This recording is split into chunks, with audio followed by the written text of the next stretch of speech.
What's good, y'all? Jay Boogie in full effect mode. Bun down is the sound. You know how we do. This is, of course, The Lounge Presents on Twitch. And today in the lounge space, we're honored to have the presence of the MC, the God MC. I am God. What down with you, bro? I appreciate you having me on, man. Yo, it is a pleasure. I'm really happy that we were able to get you into the lounge space because, I mean, when I heard this record, I was like, yo, something's going on in Chicago, man. Chi-Town's got something going on. Absolutely. Damn. Chicago never forgot how to rap. Know that. Right. Hashtag for real. So now that we've got you in the lounge space, we always ask our guests how they were first introduced to hip hop culture. Oh man. How was I first introduced to hip hop culture? My earliest memories, I always tell this story, was Brenda's Got a Baby. You know what I'm saying? Tupac Okay. video. Word. Um, Dope song. yeah, black and white video. Yeah. Uh Told a crazy story. And at the time I'm about Yeah. 5 years old. So just seeing Shorty place what's supposed to be the newborn in the dumpster or whatever, like it Right. just shook me to my core. 5 years old. So I believe that Real. was my, if it wasn't my first introduction to the culture, it was definitely my most memorable. That's whoa. If there's an introduction into the culture that could really do it, that would definitely be it. Of course, rest in power to Tupac Shakur. Dang. Absolutely. Yo, I love that you said that was your introduction, man. That's such a dope record because it was a record that kind of showed that other side of Pac, Mhm. the conscious side, and it's a side I find it's a side of him that just doesn't get enough conversation. You know what I mean?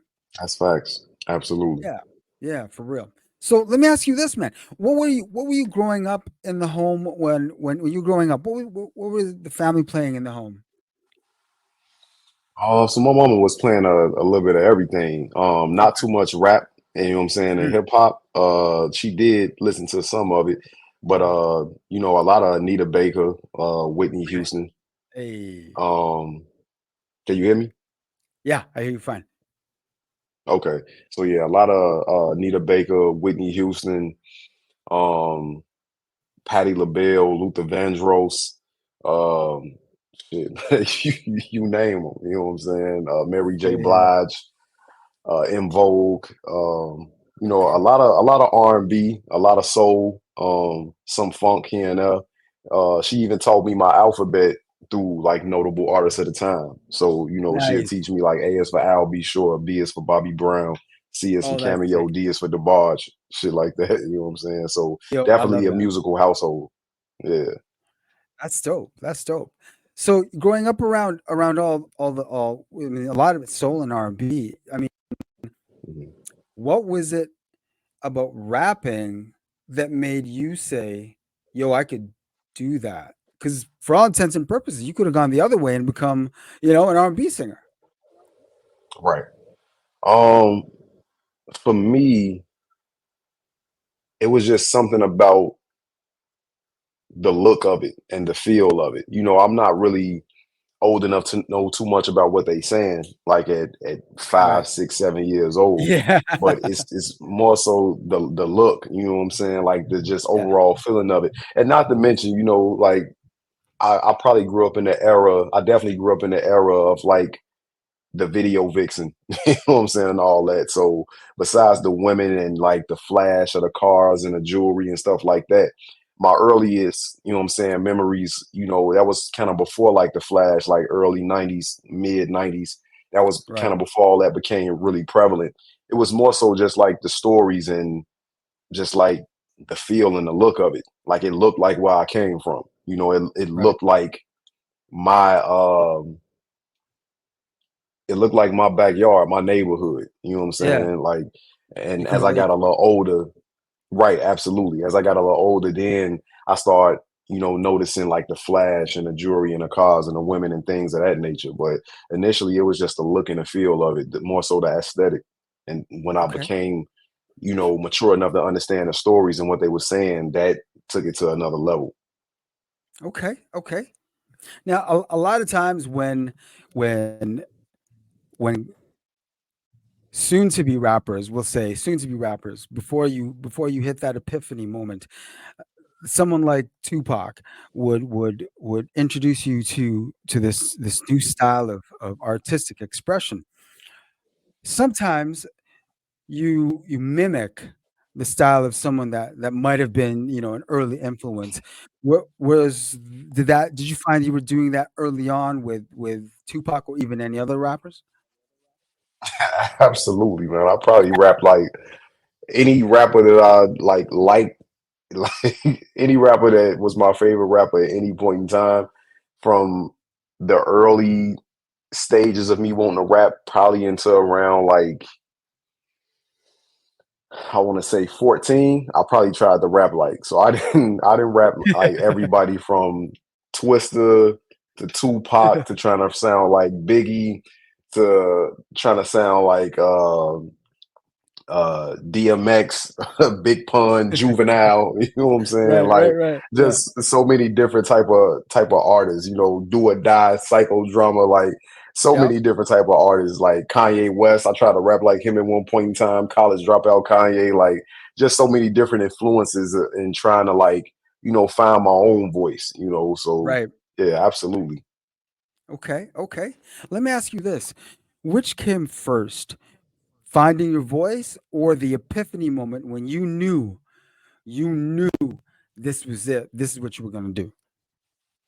Definitely the epiphany moment. It took years, countless years after that epiphany to find my voice and exactly who I was or who I am as far as music, and the message that I wanted to get across. So definitely the epiphany moment came first.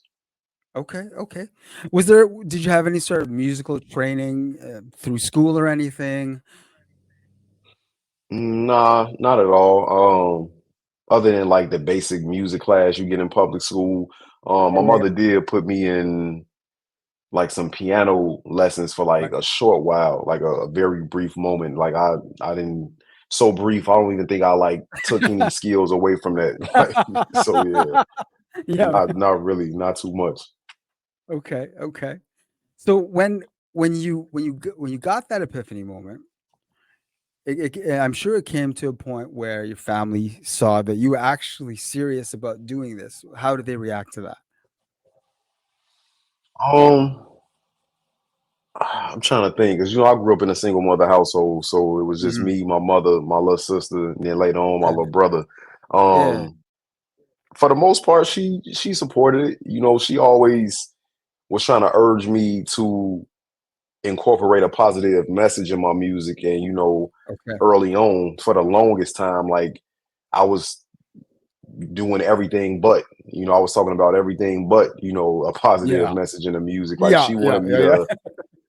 to more so like take the higher route, and the higher moral route, and rap about more positive things. But I was so enamored in the artists that I was listening to. I was real at that point in time. I was real big on like the Locks, Jadakiss, DMX, Biggie, Tupac.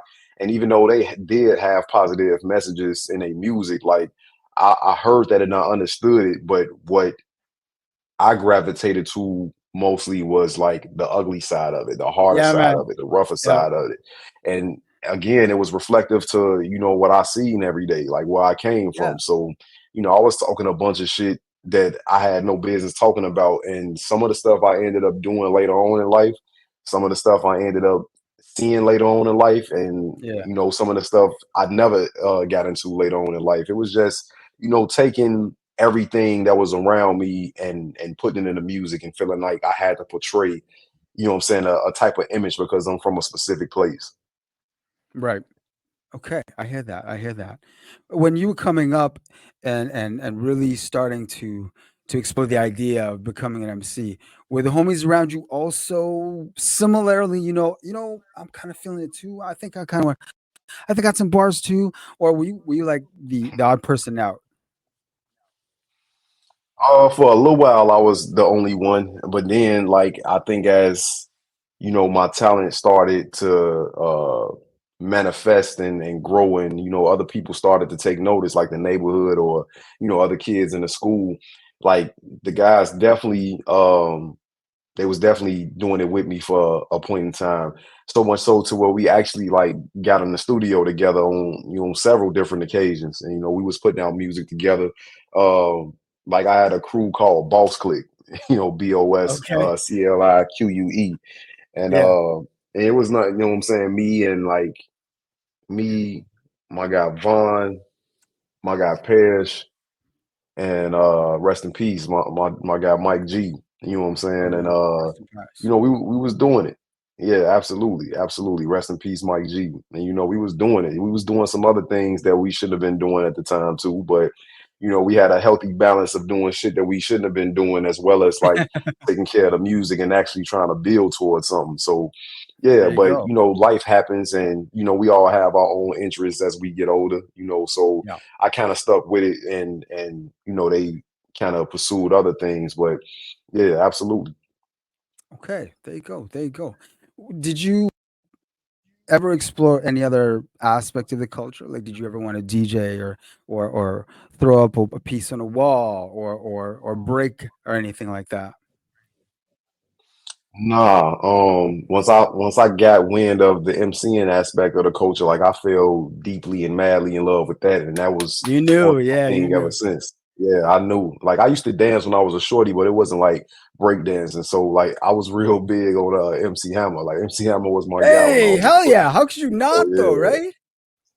Yes, Totally. especially as a kid. Like I know, like the older cats, they wasn't really fucking with Hammer. They ain't think he was. They ain't consider him hip hop and all that. Ah, they But fronting. as a shorty, They're fronting, man. yeah, as a shorty, that was my shit. You know what I'm saying? So Well, can't yeah, touch this, please. Hammer don't hurt him. Turn his mother out, like all that. You know what for I'm saying? I was real. a MC Hammer fanatic, so I definitely used to dance before I got into rap. But once I got into MCing, like that was it. Like I knew that was for me. That was it. Yo, you ain't lying, man. Hammer gets props, okay, because those joints were live. No matter what you think about Absolutely. KFC commercials or what have you, you know what I'm saying? He reached a level, yo. Like he should people should have looked at him as, the bar. Yo, I need to do Yeah. exactly what he did and get as far as he did. That's how everyone should have been looking at it. Not, oh, he Nah, Hammer a popcorn legend. chicken. Whether you like him or not, Hammer a legend, man. Like he did some fantastic things within the game and within the culture. Like regardless of where you had him, if he was hip hop or not to you, like he had an amazing run. So in my eyes, Hammer is definitely a legend. You know what I'm saying? And he employed a lot of creatives all around him. Like, look at his stage show, man. He employed all those people, Absolutely, man. How are people gonna hate on what absolutely. Hammer And did? I just don't get it, man. I don't get it. and to see it up close in person, like my mama actually took me to one of those shows in Chicago. Oh Like I can't remember snap! where it was at, but I was Oh like, damn! man, I had to be like 6, 7, maybe a little older, like Yeah. 7, 6, 7, or 8, somewhere around there. And I can remember I can remember it like it was yesterday. I had on Right. this stonewashed denim outfit with like a black turtleneck shirt. You know what I'm Hey, saying? And like it was like hey. intermission in between the sets. And he was playing the music and I was dancing, you know what I'm saying? And like I had like the whole section of the crowd like going crazy, like, oh shorty, you going crazy, you know what I'm saying? Like because Oh I man. took dancing as serious as I probably took rapping, you know what I'm saying? Like I used to Okay. dance like Okay. my ass off as a little kid. So yeah. And at no point did you want to go that route.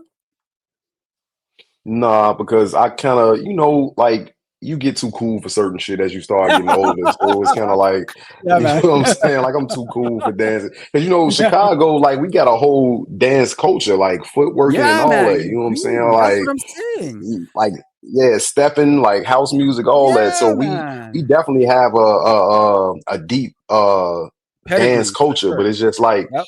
yeah, I didn't gravitate towards that. Like again, like once I found out about rapping and like I was trash at first, but it was like I don't care. Like I'm gonna do this until I get where I want to be. And like I said, like Exactly. rapping, that was like love at first sight almost, or at first listen, I should say. I hear that, man. I hear that. Hey, I mean, I'm glad you did, man, because this is so obviously your lane, man. For real. No, Jeez, gratitude, gratitude. man. So let's talk a little bit about Chicago because I saw the hashtag about Chicago. The never left the bars. There's a lot of notable names that have come out of the Shy, right? But I know Hmm. that the Shy has always had talent bubbling under. What can you tell us about what's happening in Chicago right now? A renaissance. That's the best way I could put it to you. Okay. Speaking of renaissance, salute the homie Water, who is another, excuse me, Yes, incredible sir. Chicago MC. You know, Big up water. he just put together, yeah, absolutely. Matter of fact, Wash the Shore, Water, Wavy to God, streaming everywhere. I believe they got vinyl and CDs available too. You know what I'm Yep. saying? Whatever you can find Water on social media, definitely get at them. Dope ass project. Wash the Yo, Shore, Water, he's and coming Wavy on to next God. week. Oh, that's great. Yeah, definitely, Yeah, man. definitely, definitely. He I'm just not lying. We're curated gonna a get all of show. you on. Absolutely, like absolutely, and I'm gonna tune in for that one. You know what I'm saying? But we just well, he curated a show that we just did at Subterranean, Sub T in Wicker Park. This is a few Saturdays ago, maybe like two Saturdays ago. It was can't remember the actual date. I want to say February 10th, I believe it was. But Okay. man, like we had Sub T like packed. You know what I'm saying? Like the downstairs, like packed, Hey. packed, packed. Like we was in that bitch like sardines, but it was the most uncomfortable yet most beautiful shit that I ever been a part of. Because it's like, and that goes to show the power of what's bubbling in the underground as far as Chicago. You know what I'm saying? Like, and that's kind of like the hashtag you mentioned, Chicago never forgot how to rap. For the longest we've been associated with drill. You know what I'm saying? And Hmm. yeah, we started that, but I feel like Chicago is pretty much separated itself from drill. I mean, it's still a little drill left in the city, but that's kind of like Hmm. New York lane. I mean, even Yeah, the they kind UK, of you they know kind what of I'm saying, adopted it. had it for a little Yeah. while. But yeah, like New York kind of got the drill right now. So, I definitely think it's time for something new. And, it's a plethora of super raw artists and MCs, you know what I'm saying, ready to fill that void. Water being one of them. You got guys like Rufus Sims. You got Vic Spencer. You got Fillmore Green. You got AM Early Morning. You got artists like Def C. You got artists like Solar Five. You know what I'm saying? Like the list goes on and on. El Gordo, Okay. Brittany Carter, Freddie Oso. Um, I hate doing this because I'm always forgetting like so many super talented people that I respect. You know what I'm saying? You got Jay Hayes. You got Panamera P. You got Jujilla. Like bro, like we deep, like it's so many of us, you know what I'm saying, it's so There you many go. of us, and we all working towards a common goal, which is putting Chicago back in its proper perspective as far as like the culture, because we provided so much, you know what I'm saying, classic material, you know what I'm saying, to the culture, and like for that to be reduced to drill, you know what I'm saying, is like, Yeah.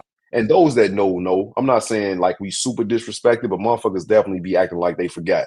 You know what I'm saying? So with this crop of new artists, and we not necessarily new, we new to the masses, you know what I'm saying? All I've been doing it myself Exactly. Yeah. personally for more than 20 years. You know what I'm There saying? you I've been go. rapping for more than 20 years. I've probably been on There the you internet go. since like 2010 with my music, 2009, I should say. You know what I'm saying? So we just definitely here to show and prove that Chicago still got something to say, you know what I'm saying, when it comes to the bars and the actual lyrical artistic aspect, you know what I'm saying, of hip hop and rap. So Chicago is in a great space musically right now. We bubbling. Salute the homie Griffin. You know what I'm saying? He another one of them. You know what I'm saying? Like we out here. This man is not lying. When I started listening to this guy's album and then Waters' album, and I still got to get through everyone else's albums, like, God damn! And there's nothing more exciting than hearing this talent, knowing that it's out there, knowing that people can get down with it. Because I like that you call it a renaissance, because we're now in a point in time where you don't need the major labels to help get your infrastructure in whatever market you're in. You don't need the major labels to get your infrastructure anymore. All the tools That's are facts. available, right? So people can get Hmm. down with what's happening in Chicago now, easy, early, without worrying about, yo, was this marketed to me, and did this make it to this playlist or what have you? Because if you guys are working and you guys are, then the music will be heard, and the people that appreciate it will gravitate to it. You don't need those labels anymore. Facts. That's That's a one. absolute facts. Yes, and we also have now we have a little more control of independent media because major media, they're all everything's done fucked up with major media now, right? And now we're able to we're at a point we're able to take a little bit of the control back about the what we're getting out there. You know what I'm saying? You're able to do platforms like this where you're able to get your story out your way. No, no editor, no gatekeeper there, and it's just direct. Everything is direct now, direct to consumer. You find your community, and then you just market to your community. It's such a wonderful time to do that now. Facts, absolutely, and it's starting to pay a few dividends. You know what I'm saying? Like I'm seeing Hey, the progression not only for myself, but for the guys too.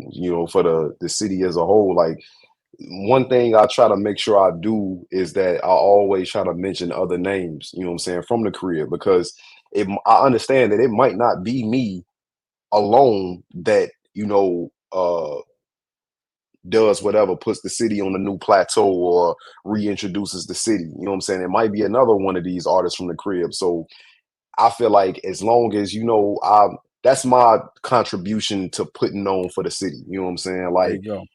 it's it, if you like my shit, definitely go listen to Water. Definitely go listen to Rufus Sims. Go listen to Vic Spencer. Go listen to Fillmore Green. Listen to Brittany Carter. Listen to Freddie Old Soul. You know what I'm saying? Like it's a lot of us. You know what I'm saying? We out here, and the more artists that we put in the face of the masses or the listeners or whatever you want to call them, the supporters, we can't we can't fail that way. You know what I'm saying? And this is a true unified front. You know what I'm saying? Like, and we proving it. You know what I'm saying? So absolutely. Yo, how would you describe your sound?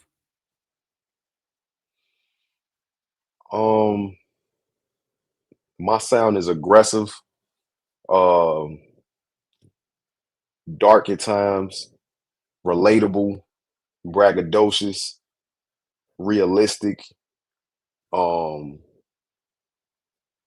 conscious, um, street savvy, sometimes melodic. Uh, I just feel like I'm a mixture of a lot of my influences. I always say like people who I feel like not necessarily you can hear, but you can kind of recognize the influence of certain artists on me, like say a Nas, a Tupac, a Ice Cube, a Cool G Rap, Big Pun. You know what I'm saying? When it comes to like the lyricism and the way I deliver bars, um, I just feel like if you really listen, and I might not sound like these artists, and that's not the plan. That's not the goal to sound like none of these artists. But just if you listen and you really digest the style and digest what I'm saying and how I'm presenting it, I feel like you could definitely hear some of those artists. But my style, I try to. One thing you're gonna get from I Am God is high level lyricism. Like that's always first and foremost. I pride Not myself on lying. being an elite MC. You know what I'm saying? Like those the guys who I took cue from, who I learned from, who taught me, you know what I'm saying, how to rap. You know what I'm saying? So always gonna be high level elite lyricism first and foremost. Um, but after that, it's kind of like, the flow, the tone, the cadence, you know, I want to grab you, so to speak, with what I'm saying. You know what I'm saying? I want you to engage with what I'm saying. Like I want to paint that picture. I want you to be able to see this verbal imagery. You know what I'm saying? It's audio visual. Like I want you to be able to see what I'm saying. So I want to be relatable at the end of the day, because all the relatable artists, they live forever. So if you can say something and you can connect to the people, they gonna hold you in high regard for as long as possible. Man, if you haven't heard it yet, and I'm sure you have, I think you've hit all your objectives on 10. Okay, you Picasso this motherfucker. Okay, for real. Shit. Bloodstained Suede II. There's another artist name that's listed on the credits. Why don't you tell us about him? Mm. So CLYPTO, that's the primary producer of Bloodstained Suede 1 as well as Bloodstained Suede 2.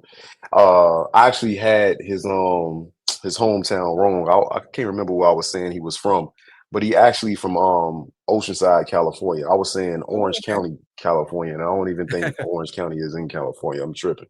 But yeah, he's from Oceanside, California. okay. Okay. Dope producer. Dope producer. Definitely I first got wind of Clipto either through Water or JR. I can't remember which one I heard him work with first. I know him and Water has done some work in the past and like basically one MC, one producer, same type of demonstration we doing. Hmm. But I think the first time I got on one of his beats was through the homie JR. Um the homie JR had the song what is it? I think it was Emblema. It was me, JR, King James, and I can't remember who else was on there. I think it was one more artist on the song. And Okay. you know, that was my first time being on Clipto production. And I think I heard him again producing for the homie Water. And then I actually got on this production a second time through Water for the Streets and Scholars Volume 3. I think Clipto produced all three of those projects in the series. And we Okay. did a song called what is the song called? I can't remember the name of the song, but it's one of my favorite joints from Water. And Okay. not because I'm on it, just like the beat, like the whole meaning of the song. You know what I'm saying? And Right. from then, I think bro might have reached out to me like he was trying to work, and I'm like, Okay. all right, yeah, bet you dope. I didn't came across the music and heard it, like, yeah, you dope, let's do it. And you know, I actually struggled with writing to his beats at first because, you know, Okay. most of my stuff is like kind of boom bap and you know hard aggressive. Like his was like lush, luxurious. Like Right. Bloodstained Suede 1 was kind of a lot of black exploitation type instrumentation, like the sounds. You know what I'm saying? Like that 70s funk. So Right. I'm like, I didn't really understand how to attack it at first. And I'm like, bro, just do what you do. And then, you know, once I settled down and stopped overthinking the process, like we just started creating magic. Like I knew we was gonna do Bloodstained Suede 2 before Okay. Bloodstained Suede 1 even came out. You know what I'm saying? Like Crypto is a monster. Man, the chemistry is undeniable, and I'm gonna full disclosure, man. You beat me to the question I was gonna ask, and you basically answered it with what you said. I was wondering if the chemistry between you was immediate or if it took working on a little bit, but you obviously answered that. The chemistry is undeniable. Yeah, but Respect to both of you. The chemistry is undeniable. nah, gratitude. Yeah, Clipto is a monster, man. He definitely brings out a different element of my artistry, you know what I'm saying, with his production. You know what I'm saying? He can do more than one thing. Mhm. Like everything is not just smooth and soulful, like shit, the title track, Bloodstained Suede Right. 2, one of the hardest beats I ever heard in my life. Like that Yeah. electric guitar Whoo. riff is just so crazy. You know what I'm saying? Jeez. Like Yeah, Clipto man. is a monster. Absolutely. For real. I'm personally I'm a fan of a producer and an artist working on an album. Just Mhm. them two. There's a time and place for albums where you've got featuring different producers. But I've always felt, when I compare albums where it's a producer and an artist and they just work on that one album together, it always sounds more Mhm. cohesive. Always sounds the chemistry is always more defined than when it's an album full of producers. So it's so easy to gravitate to a combination of two that are able to make a dope product for real. Facts. No, absolutely. Yeah, that the whole process of creating to Clipto's production is like it's dope because especially for Bloodstained Suede too, like it was dope for part one as well. because it was kind of like the beginning. It was a learning experience, like reconditioning myself to rap to something other than like drum heavy boom bap beats, like Mm. learning to like switch the tone of my voice or switch the flow or content wise, you know what I'm saying, what to Yeah. say over certain types of joints, you know what I'm saying? But with Bloodstained Suede II, he provided so many different types of sounds, you know, like Bloodstained Suede 1 was very focused on like 70s funk or 70s soul with a little Mm. bit of like R&B, 80s R&B popping up. But you know, part two is kind of like a little bit of everything. Like I said, the title track Mm. is like super hard. Like the last track, Wrong Side of the Gun with JR, super hard. But then you got something like Yeah. Whole Nother Level featuring a bro Vic Spencer, which is kind of like some Yes. 70s funk. You know what I'm saying? Yes. Then you got I'm glad you Dialogue with brought Living that one Man up. Part Yeah, man. Two, yeah, which is kind of like I call it like a like trappy soul sample type demonstration. You know what I'm Yeah. saying? Like Yeah. he just got so much in his arsenal, man. It's like it's always dope, you know what I'm saying, right into his joints. There you go, man. There you go. The Because it's part two, was this recorded immediately after the first one, or was this a collection that was brought together in in one session that you split into two? So some of these songs, like how many? Probably about one, two, I want to say two, maybe three of these joints was created during the writing process of Bloodstained Suede 1, but they didn't fit sonically. Okay. So I already knew it was gonna be a part two, like I said, before we even put You out knew, part one. But yeah. yeah, but part two started taking shape definitely after the fact part one was already out. I just knew that we had unfinished business. Like he sent so much There you go. material over because like Bloodstained Suede 1 was initially like 16 tracks. I was gonna cut them down to like 12, but Okay. what I ended up doing or gravitating to, which was like the 70s black exploitation type of beats he was sending, it wasn't too many more of those left over. You know what I'm saying? I think Okay. like Whole Nother Level was kind of like the only thing that could like be compared from Bloodstained Suede 2 to Bloodstained Suede 1. Okay. Everything was just sonically was just super different. And I didn't want to like clash the sounds like that. So I knew I would have to revisit and just because of the process, like the writing process, it like opened me up creatively and brought out some new things. You know what I'm saying? So Nice. making part two, it was just like trying things that I knew I can do that I hadn't done in like a long time. You know, like whole nother level with the harmonizing on a hook.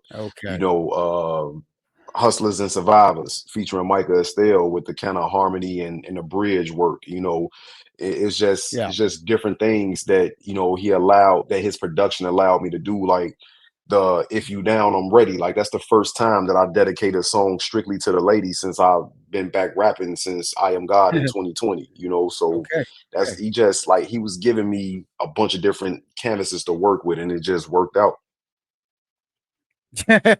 You're not exaggerating, man. Yo, that's no cap at all. Damn, it's really that good of a record, for real, for real. Um, it is Gratitude. available. It is available right now. You've got physicals, right? Absolutely. Vinyl and CDs via the There you Bandcamp. go. There you go. There you go. And then of course the streaming. But I mean, uh, I think the market that we pay attention to is already on board when it comes to the physicals. You know what I mean? Mhm. I think they're fully committed to getting every piece of merch they can get their hands on for artists they feel really strongly about. Absolutely. Yep, definitely. Absolutely. And that's available on Bandcamp, right? Yes, yes. So the Bandcamp is no mediocre.bandcamp.com. No mediocre is